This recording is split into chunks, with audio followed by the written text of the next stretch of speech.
ګرانو کتونکو تورنزو اے پی سي دا په ټوله ضلع کې یو ځانګړی حیثیت لري.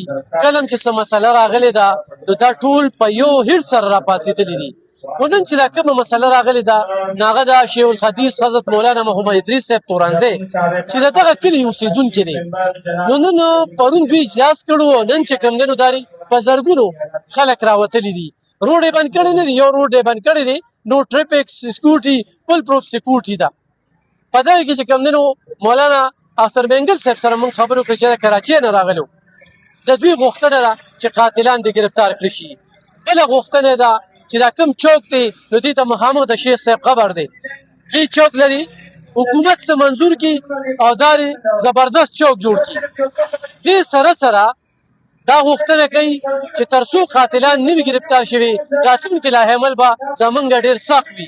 خو دا صرف نن د تورنزو په زرګونو خلک راوتلي دي، په اتفاق سره راوتلي دي، د هرې پارټۍ خلک پکې دي او غوښتنه یې دغه ده چې ریاست دی موږ له قاتلان راکړي.